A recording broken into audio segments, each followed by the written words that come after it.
ఇటువంటి ప్రార్థన చేయాలంటేనండి ఎప్పుడు పూజామందిరంలో ఒక్కళ్ళే ఉండాలండి. దయచేసి సెంటిమెంట్లు పెట్టుకుని కుటుంబం అంతా ఉండాలి, దంపతులకు ఎడం పక్కన ఉండాలని నెత్తి మీద ఉండాలి, ఇవన్నీ వద్దమ్మా. ఎక్కడ ఉండద్దు, అసలు ఒక్కడే ఉండాలి.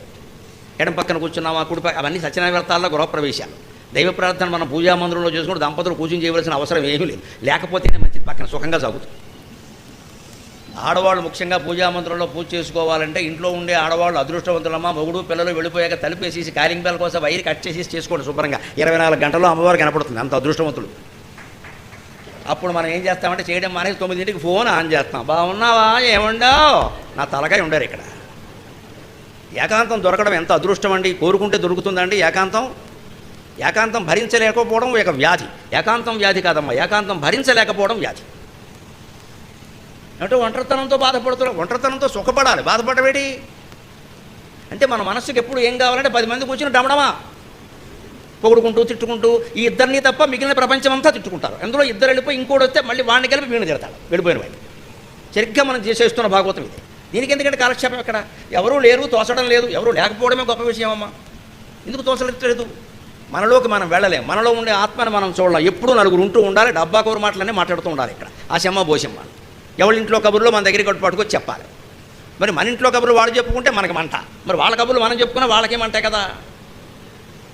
ఏదైనా అనుభవం కోసమో గుణపాఠం కోసమో చెప్పుకుంటే పర్వాలేదు, అదే పనిగా ఇతరుల గురించి మాట్లాడుకుంటున్నామంటే మనకు పెద్ద వ్యాధి ఉందన్నమాట. దాని నుంచి బయటపడాలి.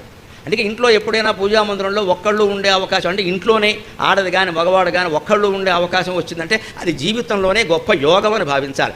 గంట అయినా మంచిది, 24 గంటలైతే మరీ మంచిది. అందరూ వెళ్ళారు ఏ పెళ్ళికో పేరెంటానికో, మన వదిలేశారు, మంచిది, నాకు చాలా సంతోషం, మీరు వెళ్ళండి. వాళ్ళ మొహం మీద అనకూడదు, ఏమిటో నన్ను తీసుకెళ్లకుండా పెడుతున్నారనే అనాలి. తర్వాత వెళ్ళాక అమ్మయ్య అనుకోవాలి. ఇదో నాటకం అంతే. ఎందుకంటే వాళ్ళు ఏం ఆశిస్తారు అంటే వాళ్ళు లేకపోవడానికి మనం ఏదో పెద్ద ఫీల్ అయ్యి ఏమి ఉండదు అక్కడ, ఏదో నాటకం ఇది. ఇది నాటకాలు అనవసరం. ఇక్కడ ఒకడు ఉండాల్సిందే ఖచ్చితంగా, ఆడదైనా మొగాడే నేర్చుకోవాల్సిందే. అప్పుడు నీవును నేను తప్ప అవనీ తల్లమంతయు శూన్యమయ్యే తల్లి. ఎంత అదృష్టం అండి, ఎంత అదృష్టం అండి ఏకాంతం. మన అడిగేవాళ్ళు లేడే, పూజ చేసినట్టు నటించక్కర్లేదే, మనలో మనం మాట్లాడుకోవడానికి కూడా భయపడక్కర్లేదు. ఏం ఏడవదలుచుకున్నాము అది అమ్మవారి దగ్గర నేరుగా ఏడవచ్చే. నీవును నేను తప్ప అవనీ తలమంతయు శూన్యమయ్యే తల్లి. అమెరికాలో డాలస్ నగరంలో 2015వ సంవత్సరంలో నేను ఒకళ్ళు ఇంట్లో ఉంటే, వాళ్ళు పాపం ఏదో ఆఫీసులు ఉన్నాయి ఆవిడకి ఆయనకి, ఉండకుండా ఎలా ఉంటాయి. అయ్యో మిమ్మల్ని విడిచిపెట్టి వెళ్ళాల్సి వస్తుందంటే, ఏం పర్వాలేదమ్మా, మీరు ఆ పెట్టేది ఏదో ఫ్రిడ్జ్లో పెట్టి వెళ్ళిపోడాను, బయట తాళం వేసుకెళ్ళిపోమని చెప్పాను నాకు సుఖంగా. మళ్ళీ ఆ తాళాలు నాకు తెలియదు ఎందుకు వచ్చిన గొడవ.